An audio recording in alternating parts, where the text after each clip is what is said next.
Hello, dear students, teachers, welcome! Bem-vindo à nossa aula de língua inglesa. Hoje a gente vai trabalhar aí algumas preposições essas que são muito utilizadas no nosso dia a dia, quando a gente fala aí em língua inglesa. Sou o professor Ademir Ribeiro e vou ficar com vocês aí na nossa aula de hoje. Vamos lá! Então, nossa aula vai falar sobre prepositions of place, as preposições de lugar, on, in e at. Essas preposições aí, gente, quer dizer a mesma coisa, tá? Mas elas são utilizadas em situações bem distintas. E é por isso que elas merecem bastante atenção. Vamos lá, então, para a nossa aula? Olha só, gente. Essas preposições, então, todas essas preposições, essas três preposições, in, on e at, são preposições que nós utilizamos no nosso dia a dia, tá? Falando em língua inglesa, mas sempre relacionado sempre a lugar. Uma questão importante é que elas significam basicamente a mesma coisa, quer dizer a mesma coisa, a mesma tradução. O que muda são as situações de uso, tá certo? E nós vamos explorar cada um deles na nossa aula de hoje. Então, as preposições in, on e at, são preposições de lugar, preposition of place. Usamos preposições in, on e at em situações bem específicas, e é exatamente o que nós vamos ver na nossa aula de hoje. Vamos começar com o in, olha só. A preposição in, ela sempre vai ser utilizada, então, com neighborhood, com vizinhança, quando for um lugar amplo. Eu sempre costumo dizer para os meus alunos, para memorizar da seguinte forma, como se fosse uma pirâmide, A base, a base vai ser sempre in, no meio vai ser on e a pontinha lá em cima vai ser o at. Porque é exatamente essa a dinâmica dessas três preposições. Uma é utilizado bastante em lugares bem amplos, como se fosse a base da pirâmide, e no meio, que seria o on, o in sempre na base, ele é utilizado em lugares bem amplos. O on é utilizado, então, em locais um pouco menor, e o at em locais bem específicos. Daí a ideia de pirâmide, para a gente memorizar qual é a situação de uso de um e de outro. A gente vai vendo no final ali, a gente vai complementar e dando maiores explicações. Olha só, neighborhood, então é vizinhança, bairro, uma vizinhança, nesse caso, in Japim. Repare que é um lugar grande, e ele tem limites, como se fosse ele tivesse alguns limites, algumas cercas. Então, ele passa também essa ideia de dentro. E é um local grande, é um espaço muito amplo, tá certo? Então, repare que nessa ideia de pirâmide, ele ficaria na base, o in ficaria na base. Então, neighborhood seria bairro, in Japim, que é o nome do bairro onde nós estamos. Em Japim, então, nós utilizamos porque é um local grande. Olha só, bem amplo, na verdade. Outro local de uso também, ainda falando em locais amplos, é cities, cidades. Nós temos, então, Itacoatiara, em Boa Vista do Ramos e em Manacapuru. Nomes próprios não mudam em língua inglesa, permanece igual. Então, nós temos a preposição in sendo utilizado antes de todas essas cidades. Por quê? Porque são preposições de lugar, de lugares amplos, tá? Sempre na base da pirâmide, onde é mais amplo. Então, nós utilizamos para bairro, cidade, e agora a gente vai ver onde nós utilizamos mais a preposição in. Olha só. Preposição in countries, países. Nós temos em Brasil, Canadá, Italy. Nós temos, então, 3 países. Qualquer outro país também nós utilizamos a preposição in. Também estado, quando a gente for falar de estado. Ó, repare que país, country, como é o caso aqui, state, estado, cidade, cities, nós utilizamos sempre a preposição in, porque ele é um local bem amplo, tá certo? Então, sempre na base da pirâmide, quando a gente pensa em formato de pirâmide. Vamos ver algumas situações de uso agora da preposição in. Olha só, bem contextualizada.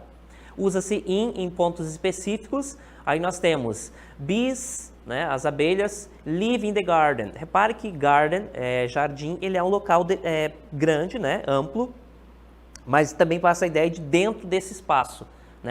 As abelhas estão dentro do jardim, no jardim, mas com essa ideia um pouquinho aí de dentro do jardim. Por isso, nós utilizamos a preposição in, que em suma também quer dizer dentro de. Aí a outra frase que nós temos, outro exemplo, all the money is in my wallet. Todo o dinheiro está dentro da minha carteira. Aqui a preposição in sendo utilizado no sentido de dentro de, que de fato também é uma das traduções dela, umas situações de uso. Quando nós queremos dizer dentro de um espaço, dentro de um objeto, dentro de uma caixa, nesse caso, dentro de uma carteira. All the money is in my wallet. Todo o dinheiro está dentro da minha carteira. Outra situação de uso. Kids are in the car. As crianças estão dentro do carro. Repare que as crianças estão dentro de um objeto, né? Portanto, o in sendo utilizado, então, com essa ideia de dentro de. Kids in the car. Crianças, então, dentro do carro. Então, essa ideia de dentro de. Tá certo? Preposições, então, de lugar, né? O in, ele vai ser sempre locais amplos, mas também com o significado de dentro de.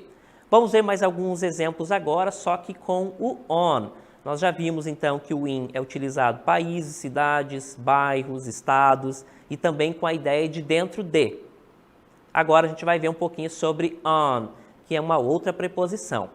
On, então, eu vou utilizar sempre com locais planos, né? Como aqui, on de Valdomiro Lustosa. Na anterior, que eu vou mostrar para vocês no exemplo anterior, falando então, olha só, on Penn Street.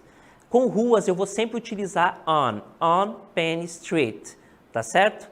On Penn Street, ok? On Penn Street. Outro exemplo, olha só. On Valdomiro Lustosa Street. Nós estamos, então, na rua Valdomiro Lustosa. Olha só, street, então, sempre vou utilizar com on. On Valdomiro Lustosa Street. Sempre com a rua eu vou utilizar a preposição on. On Valdomiro Lustosa Street. Outra situação de uso, então, com o on, né, já vimos que nós utilizamos com rua.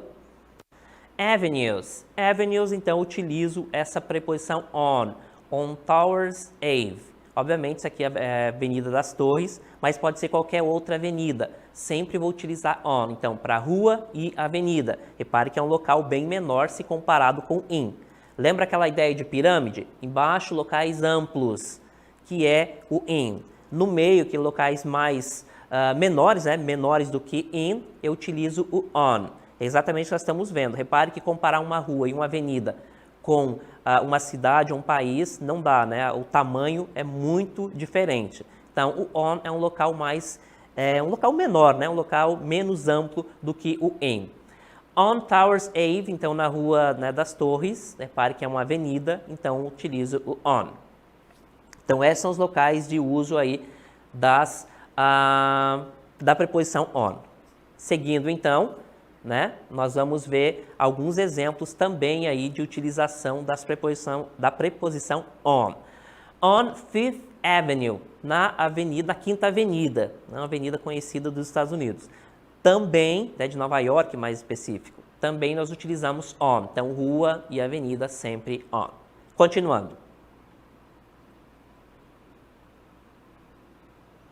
On Marajó, eu trabalho com ilha, tá? Aí alguém pode perguntar, professor, mas ilha passa a ideia de dentro da ilha. Só que ilha não passa essa ideia de dentro de um objeto, dentro de algo, né? E sim a ideia de superfície. Você está na superfície da ilha. Entende? Então é mais ou menos essa a diferença. Então por isso que eu utilizo on island, né, na ilha, e não in, tá? In também poderia passar essa ideia de dentro de, mas nesse contexto on é utilizado porque a ilha é uma superfície, tá certo? E portanto eu utilizo on, nesse caso, on Marajó, que é uma ilha. Na sequência, então, né, nós estamos falando que rua, avenida, ilha, nós utilizamos on. Agora, on Manhattan. Manhattan, então, né, Nova York, nós temos também a preposição do on, justamente porque é uma ilha. Continuando. Então, on Manhattan é um local aí onde nós utilizamos a preposição on.